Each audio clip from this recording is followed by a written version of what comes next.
Amin. Amin. Silahkan duduk. Boleh kasih tepuk tangan yang luar biasa buat para worship leaders, musicians. Mereka luar biasa. Shalom saudara-saudara semua. Apa kabar? Saya percaya semua saudara dalam keadaan yang luar biasa.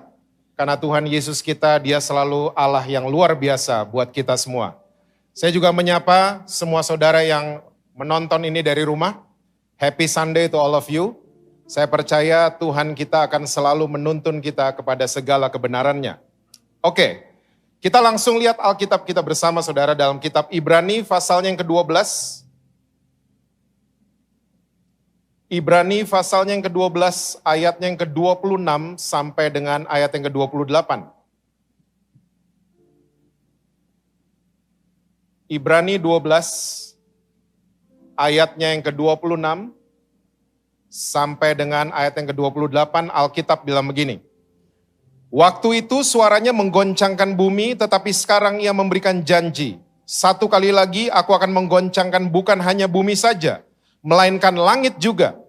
Ungkapan satu kali lagi menunjuk kepada perubahan pada apa yang dapat digoncangkan, karena ia dijadikan supaya tinggal tetap apa yang tidak tergoncangkan. Jadi karena kita menerima kerajaan yang tidak tergoncangkan, marilah kita mengucap syukur dan beribadah kepada Allah menurut cara yang berkenan kepadanya dengan hormat dan takut.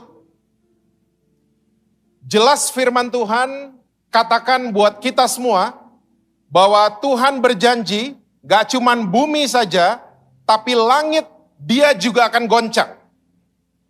Jadi goncangan demi goncangan ini sebenarnya adalah janjinya Tuhan. Dan Tuhannya saudara dan saya, Tuhan Yesus, Dia kalau berjanji itu selalu ya dan amin. Nah oleh sebab itu kita orang-orang Kristen jangan suka nengking-nengking goncangan. Halo? Goncangan mesti disambut. Jangan kita merasa marah sama Tuhan karena kita digoncang. Karena Dia berjanji goncangan itu akan ada. Dan sedang terjadi hari-hari ini.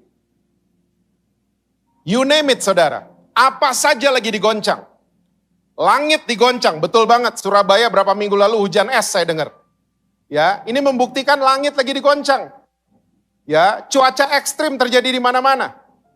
Kota-kota yang gak pernah turun salju, tiba-tiba ada salju. Ini membuktikan bahwa Tuhan sedang menggoncang langit. Bumi depan mata saudara dan saya, jangan tanya. Semua lagi digoncang. Ya, keluarga-keluarga digoncang. Gereja-gereja digoncang. Banyak perusahaan lagi digoncang. Dan yang paling luar biasa adalah iman saudara dan saya, kita ini lagi digoncang sebenarnya. Oke, Tuhan izinkan ini terjadi, iman kita geser apa enggak? Saya kaget banget di Jakarta, masuk di sebuah restoran. Saya dari kecil kalau masuk ke toilet di tempat umum, ya gambarnya pria dan wanita, betul ya? Surabaya sama kan ya? Ya, atau enggak ada yang pakai konde atau yang pakai keris sebelahnya. Oke? Pokoknya ini melambangkan pria dan wanita. Saya masuk ke sebuah restoran di Jakarta, saya kaget. Sampai saya nggak jadi masuk, saya cek dulu pintunya. Karena tulisannya berdiri, sebelahnya duduk. Ngerti maksudnya? Jadi cowok-cowok yang duduk boleh masuk di yang duduk. Itu maksudnya. Kok nggak ngerti sih gitu-gituan? Yang WC-WC boleh diduduk.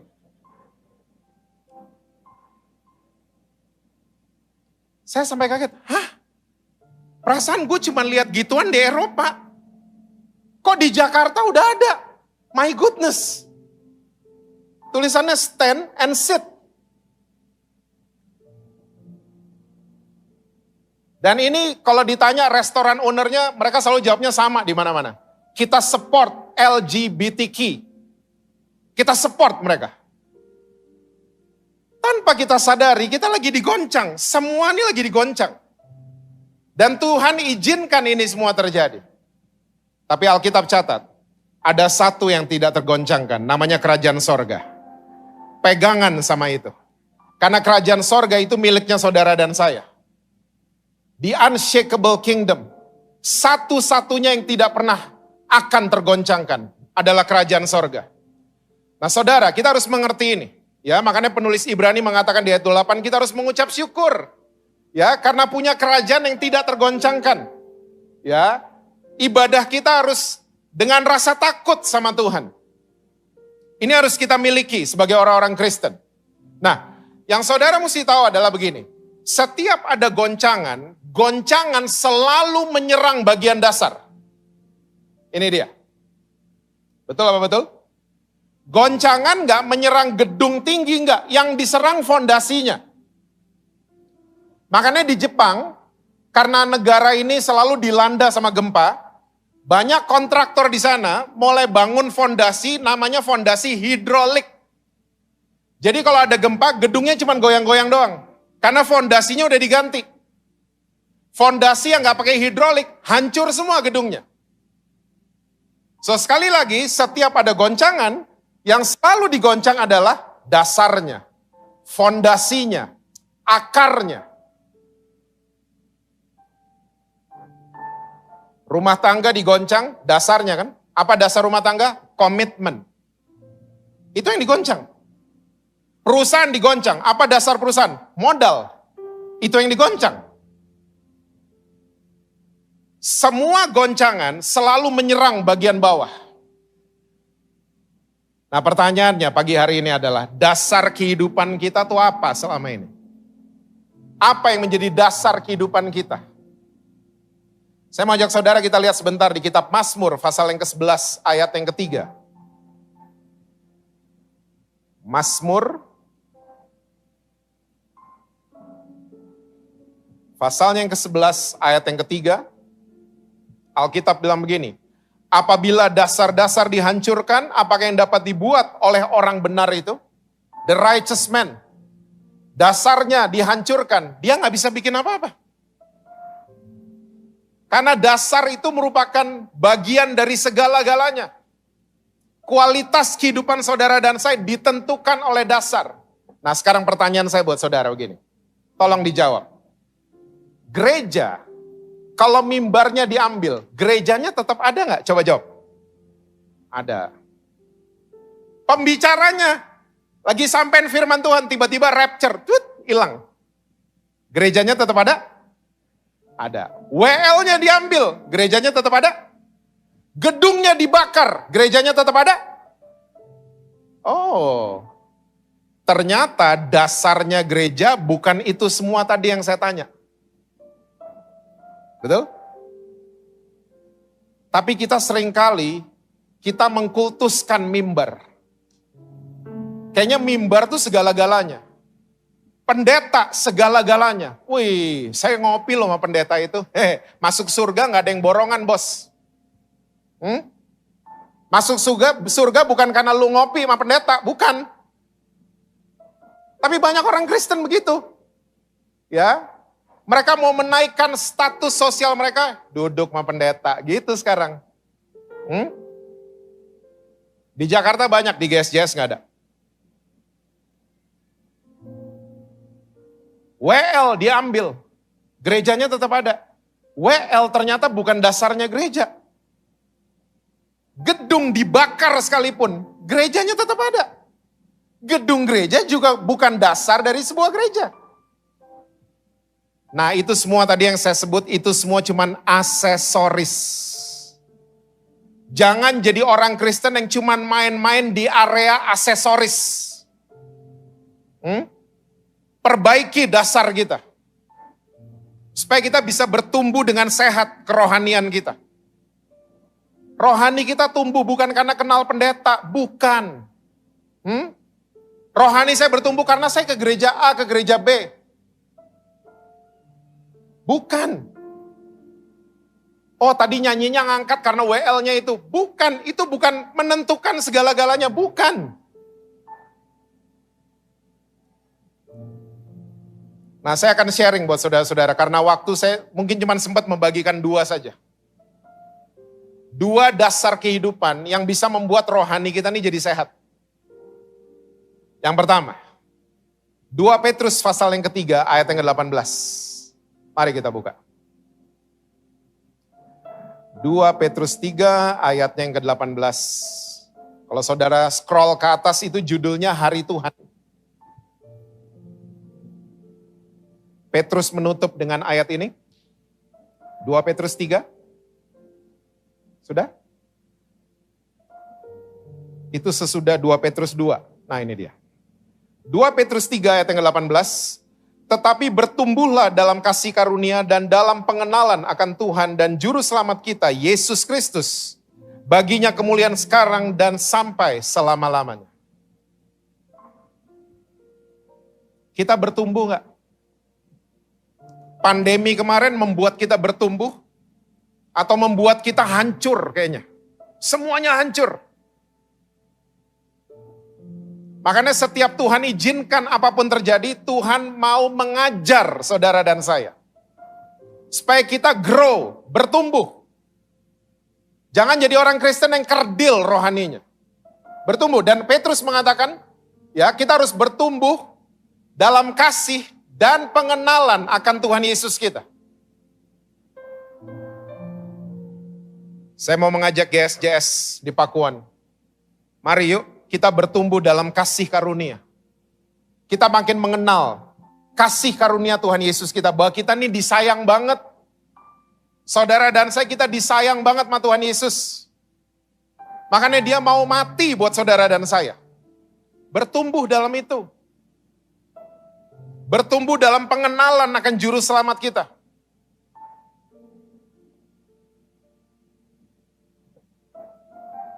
Saudara baik, Tuhan sayang sama saudara. Amin. Saudara jahat, Tuhan juga sayang sama saudara. Jadi kurang aminnya. Itulah kasih karunia. Kita kepleset, kita jatuh, kita lagi baik-baik saja, kita lagi sakit, lagi sehat. Tuhan sayang sama saudara dan saya. Lumayan yang amin 7 orang. Itulah kasih karunia. Kasih karunia gak bisa diukur sama apapun. Banyak orang Kristen bilang, wah itu hyper grace. Mereka mau coba-coba ukur kasih karunia. Baca Alkitab saudara baik-baik. Dia lebih dalam dari lautan, lebih luas dari samudra. Mau diukur gimana? Satu kata untuk describe kasih karunia. Cuman satu, amazing. Makanya ada lagunya, Amazing Grace. Kita gak bisa hitung pakai matematika, pakai kalkulator, kita gak bisa.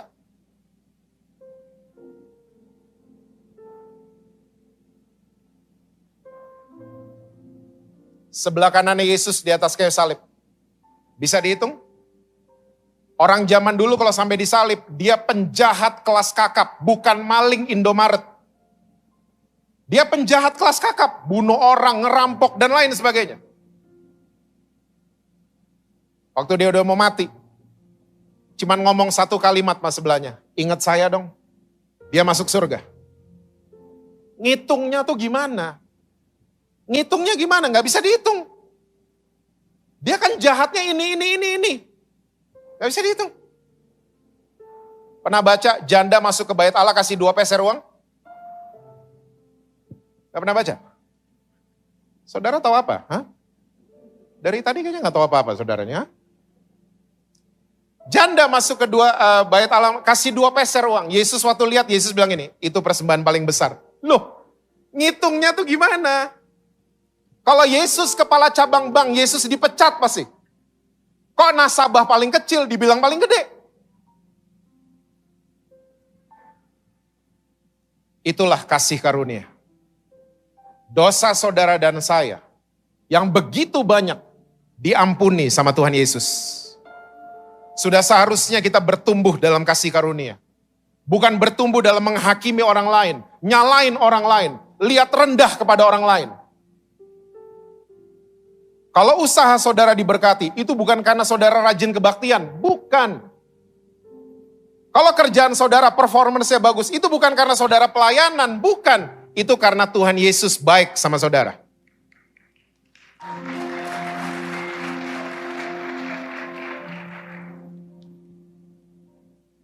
Tahu diri, jadi orang Kristen tahu diri. Dan kita harus mengenal juru selamat kita, kata Petrus. Mengenal, kata mengenal bukan mengenal secara intelek, please. Pak, saya mau masuk sekolah Alkitab. Good, bagus. Kalau mau pergi sekolah Alkitab. Tapi cara mengenal Tuhan bukan masuk sekolah Alkitab. Bukan. Ya, ingat baik-baik. Karena kata mengenal di Alkitab saudara dan saya diambil dari bahasa asli, namanya ginosko. Artinya bukan kenal secara intelek, tapi artinya adalah keintiman dengan Tuhan Yesus. Dibangun dong. Jangan cuma intim saat 2 jam kebaktian. Intim saat saudara lagi traveling. Intim sama Tuhan. Ya, saudara lagi depan komputer sendirian. Intim sama Tuhan. Orang yang melekat sama Tuhan itu akan luar biasa. Saudara mungkin lagi kepleset. Tapi lari kembali sama Tuhan. Jangan lari kemana-mana. Intim. Banyak orang Kristen datengin saya, Pak, kalau mau kenal Tuhan, S di belakang nama kita mesti banyak. S1, S2, S3. Saya mau yakinkan GSJS, kebanyakan S bisa dingin. Kaku. Gak bisa lihat kekurangan orang. Gak fleksibel, gak bisa lihat salah orang lain. Kasih karunia membuat saudara dan saya fleksibel. Kita bisa menerima kelemahan orang lain. Kita bisa angkat orang yang lagi jatuh dalam dosa. Bukan menyombongkan diri. Nah, lawannya kasih. Kalau kita nggak bertumbuh dalam kasih. Lawannya kasih, saudara tahu apa? Nafsu. Itu lawannya kasih. Rasul Paulus, waktu dia lagi dibukakan pewahyuan soal kasih, ya, itu kota Korintus lagi dikuasai sama Dewi Afrodit. Yuk kita pergi sebentar ya, ke 1 Korintus 13 ayat yang ke-11.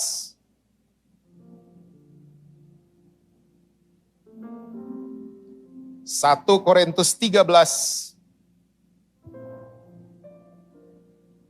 ayatnya yang ke-11. Saya mau kasih tahu saudara dulu.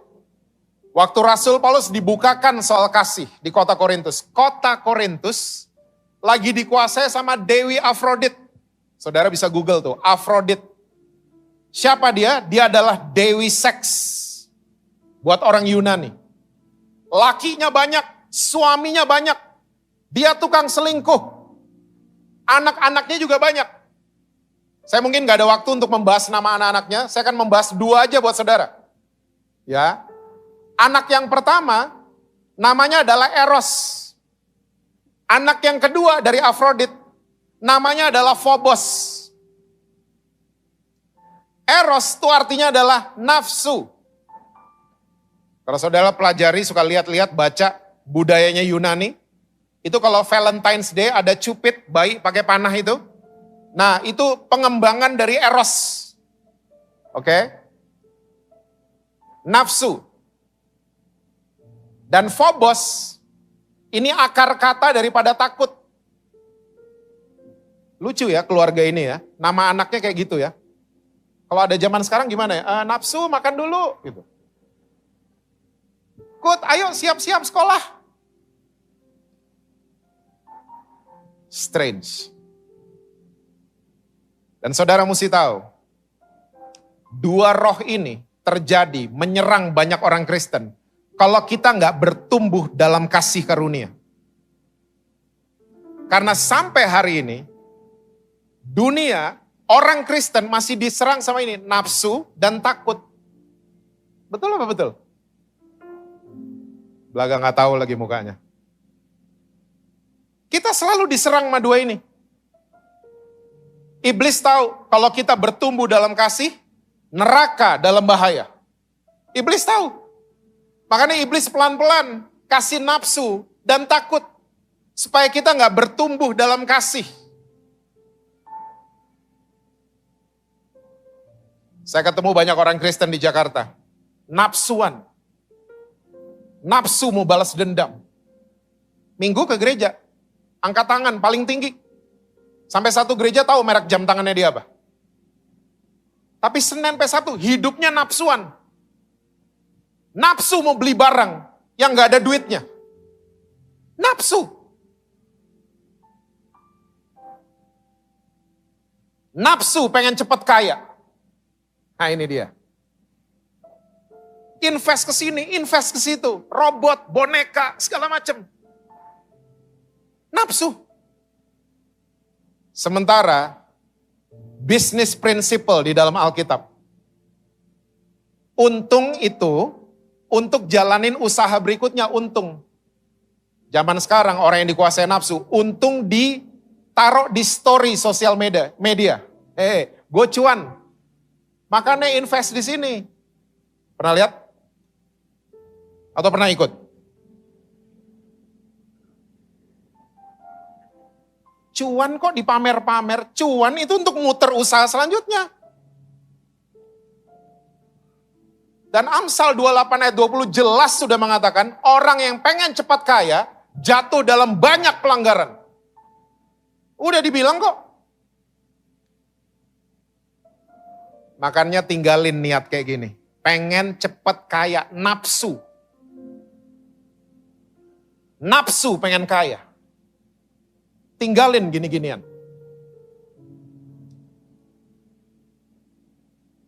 Takut. Phobos. Akar kata dari fobia. Anaknya Afrodit.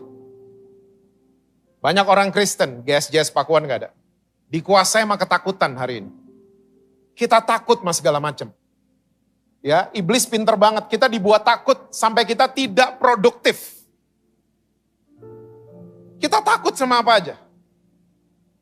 Udah dikasih prokes kan? Ikutin, gak usah takut.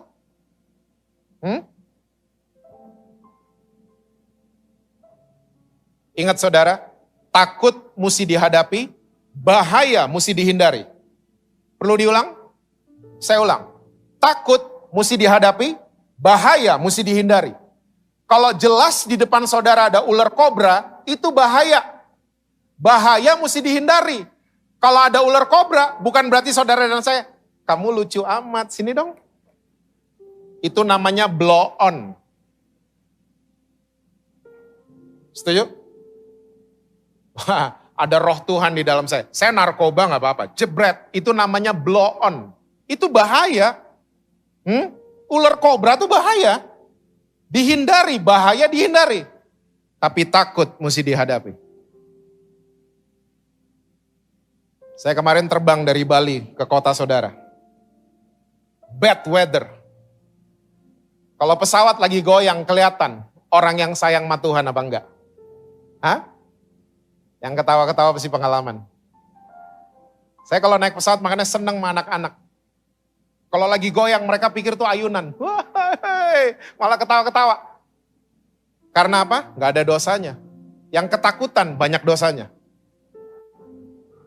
Kalau pesawat udah goyang, semua kata bahasa keluar semua di pesawat. Ya, kemarin waktu goyang cukup keras, sebelah saya kalungnya salib, kalungnya dipegang. Tuhan Yesus. Wah, ini kalau ada apa-apa ada teman nih.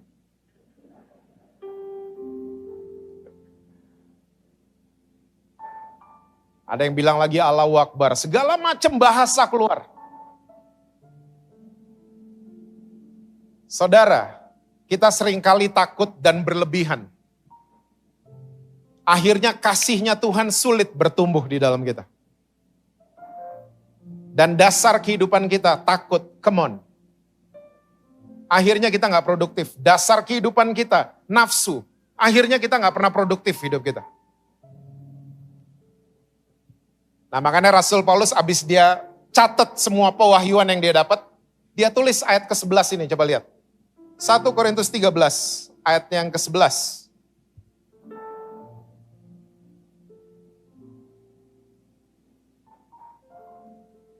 Oke, ketika aku kanak-kanak, aku berkata-kata seperti kanak-kanak, aku merasa seperti kanak-kanak, aku berpikir seperti kanak-kanak. Sekarang sesudah aku menjadi dewasa, aku meninggalkan sifat kanak-kanak itu. Makanya saya bilang dari tadi, grow. Bertumbuhlah dalam kasih karunia dan pengenalan akan Tuhan Yesus kita. Jangan bertumbuh dalam nafsu dan ketakutan. Jangan bertumbuh di sana. Makanya dia katakan begini, waktu aku dewasa aku meninggalkan, bahasa Yunaninya katargeo. Artinya bukan meninggalkan, karena kalau meninggalkan bisa balik. Katargeo punya pengertian dalam bahasa Inggris, destroy. Dihancurkan semua sifat kanak-kanak. Cara berpikir childish, dihancurkan semuanya. Itu harus dimiliki sama orang Kristen.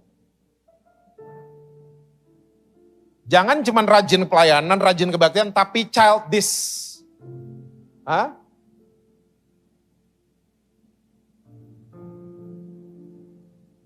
Jangan childish. Anak-anak itu anak-anak. Tapi kalau badannya udah gede, masih anak-anak dalamnya, itu bahaya. Itu namanya childish. Punya pacar tiba-tiba ghosting. Oh ya, saudara nggak tahu istilah-istilah gini ya? Ngilang gitu aja. Hah? Lihat perempuan bukan istrinya, nafsu. Anak-anak begitu. Anak-anak lagi pilek. Dia nggak peduli, es krim dia mau ambil. Yang udah dewasa nggak gitu dong. Makanya please grow up. Jadilah dewasa dalam kasih karunia dan keintiman dengan Tuhan Yesus. Yang setuju bilang amin. Yang kedua, Filipi pasal yang kedua, ayat yang ke-20 sampai dengan ayat yang ke-25.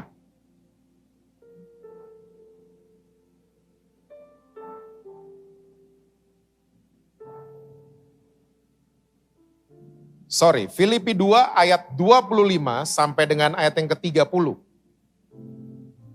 Filipi 2 ayat 25 sampai 30 Alkitab cerita begini.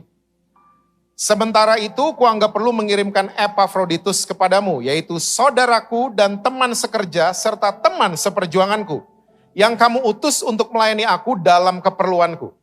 Karena ia sangat rindu kepada kamu sekalian dan susah juga hatinya sebab kamu mendengar bahwa ia sakit. Memang benar ia sakit dan nyaris mati, tapi Allah mengasihani dia dan bukan hanya dia saja melainkan aku juga supaya duka citaku jangan bertambah-tambah. Itulah sebabnya aku lebih cepat mengirimkan dia supaya bila kamu melihat dia kamu dapat bersuka cita pula dan berkurang duka citaku. Jadi sambutlah dia dalam Tuhan dengan segala sukacita dan hormatilah orang-orang seperti dia. Ayat 30.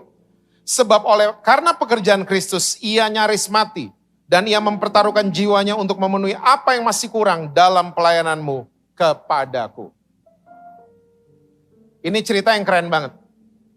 Tentang seorang namanya Epafroditus, cuman sekali dia ditulis di Alkitab. Tapi nama ini orang stole my heart banget. Ini orang keren. Namanya doang yang gak keren.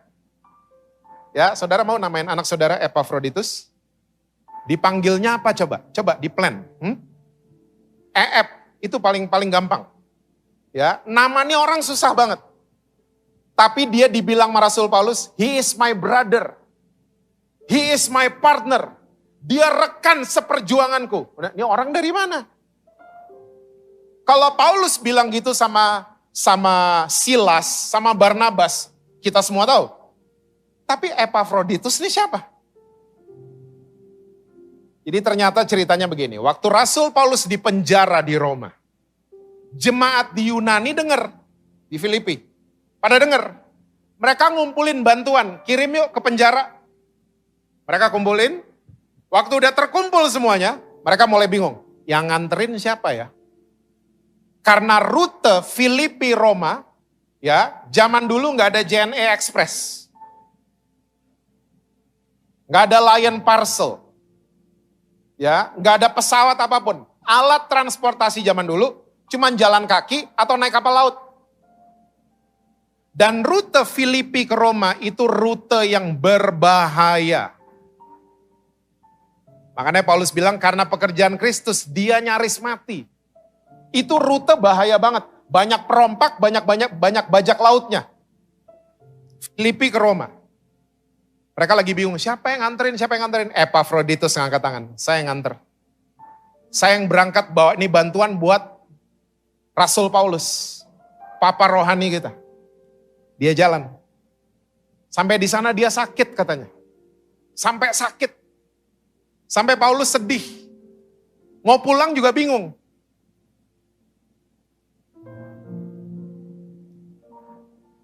Saya cuma mau beritahu saudara.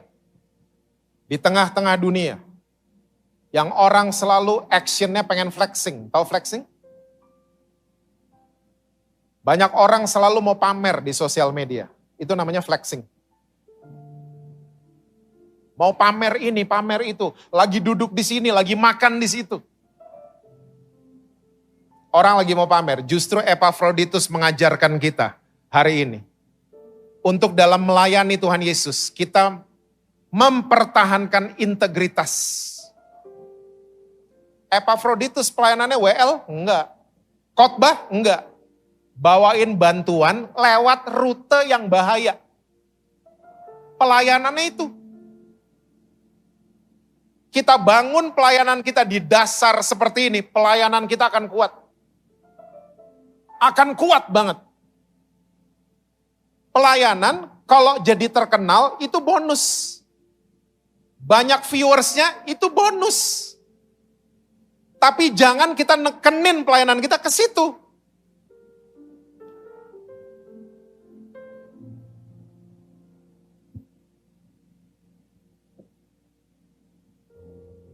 Rasul Paulus bilang, saya akan kirim dia balik kepadamu. Dan kalau dia balik, tolong sambut dia gitu kan. Dan hormati orang-orang seperti dia. Berarti sebelumnya, Epafroditus gak pernah dihormatin. Sambut dia dan hormati orang-orang kayak dia. Saya mau mengajak jemaat GSJS Pakuan. Hormati satpam yang jagain mobil saudara waktu saudara lagi kebaktian. Halo? Hormati mereka. Mereka lagi melayani juga. Dan gak ada yang lihat. Dan mereka gak IG live. Saya lagi jagain bapak ini. Ha? Mereka gak gitu-gitu. Mereka tidak flex around.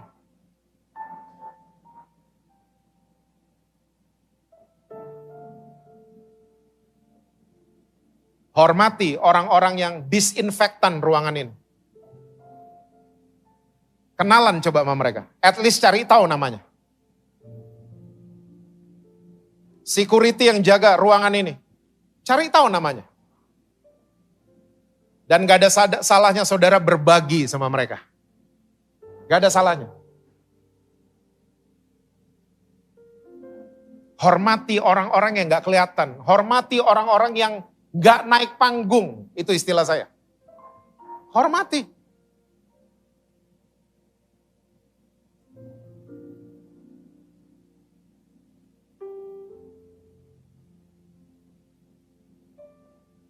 Adain waktu. Kalau saudara punya waktu lebih. Datengin rumahnya. Cari tahu anaknya sekolah di mana. Dan gak usah posting-posting, saya bantuin ini,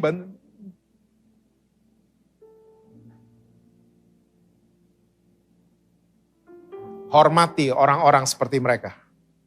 Sambutlah mereka. Karena pekerjaan Kristus, Epafroditus nyaris mati. Saya nggak doain saudara kayak gitu. Tapi kalau lihat cerita ini sama lihat dunia pelayanan kayak sekarang, malu sama Epafroditus. Sekarang yang terjadi karena pekerjaan Kristus, itu adik kakak rebutan warisan. Itu kan sekarang. Karena pekerjaan Kristus mereka rebutan aset. Bikin malu.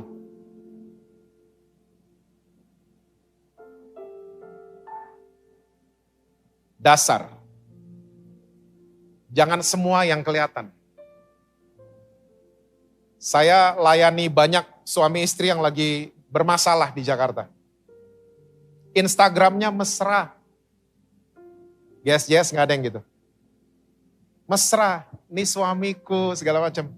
Abis foto mereka berantem, lempar-lemparan piring, bininya selingkuh, dan lain sebagainya. Gunakan sosial media untuk inspire others. Jangan untuk impress orang lain. Menyombongkan diri.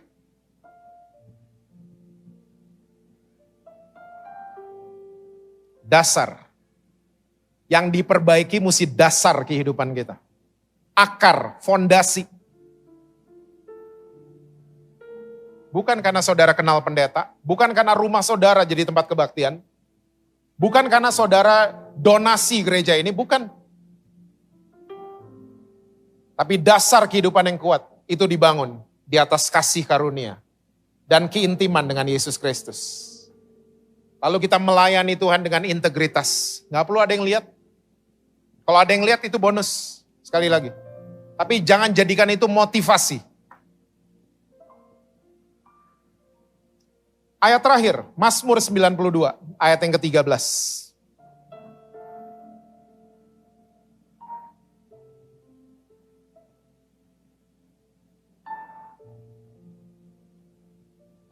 Mungkin di multimedia ayat 12 mungkin. Mazmur 92, ayatnya yang ke-12. Yes. Alkitab catat begini, orang benar akan bertunas seperti pohon korma, akan bertumbuh subur seperti pohon aras di Lebanon. Saya akan bahas kalimat pertamanya aja. But the righteous man akan bertunas seperti pohon korma. Saudara, pohon korma adalah pohon yang bertumbuh di padang gurun. Ya. Dan korma itu gulanya tuh bagus. Bukan gula yang jahat. Dia gula bagus. Makanya para musafir, kalau lagi jalan di padang gurun, mereka ketemu pohon korma, itu mereka seneng banget. Karena itu mereka makan untuk energi buat mereka. Nah itu sama kayak cyclist. Kalau saudara lagi sepeda, udah sampai 60 kilo, kita disarankan untuk loading gula. Ya, saya pokoknya kalau udah lihat udah 50-60 kilo, berhenti, minum Fanta merah. Yang tidak sepeda nggak boleh minum Fanta merah. Oke? Karena kita disarankan loading gula. Nah, para musafir juga begitu. Jadi pohon korma ini berguna sekali di tengah-tengah lahan yang gersang. Nah, cara nanamnya yang unik.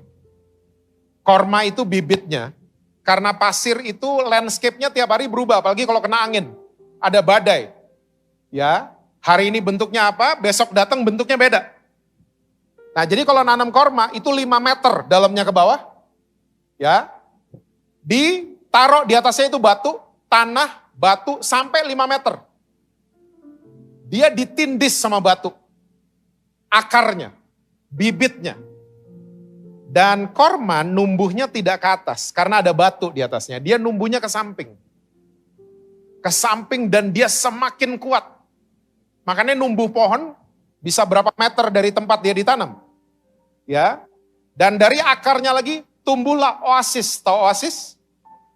Makanya musafir kalau udah lihat pohon korma, mereka seneng. Gak jauh dari sini pasti ada air. Oasis. Nah itu asalnya dari pohon korma. Tanamnya tuh begitu, 5 meter di bawah. Ya, ditekan sama batu. Tanah, batu 5 meter. Dia akarnya jadi kuat banget. Dan dia waktu bertumbuh dan berbuah, dia berguna buat orang lain. Saudara, mungkin saudara lagi ngalamin seperti akarnya pohon korma. Mungkin orang-orang lihat saudara mati loh. Karena ditanam sama dikubur tuh sama. Di bawah tanah posisinya. Betul apa betul? Tapi waktu saudara lagi, lo mati lo usaha lo. Mati keluarga lo. Waktu dunia pointing fingers to you. Ya, waktu orang-orang tunjukin jari mereka ke saudara, lo mati lo. Usaha lo mati, karir lo mati. Mereka put you on the grave. Mereka taruh saudara di bawah tanah. Ingat baik-baik, Tuhan melihat saudara seperti itu. Karena Tuhan melihat saudara, saudara lagi ditanam sama dia. Lagi ditanam, sama posisinya di bawah. Nggak enak? Nggak enak. Gelap? Gelap. Sama semuanya. Tapi lihat, waktu saudara fokus sama fondasi kehidupan saudara. Bukan fokus dengan apa yang kelihatan. Bukan fokus dengan bangunan. Ya, bukan fokus sama ini, sama itu dan lain sebagainya. Fokus sama akar, fondasi, dasar kehidupan kita. Saya percaya saudara akan grow, saudara akan dewasa, bertumbuh dan jadi berguna buat orang banyak.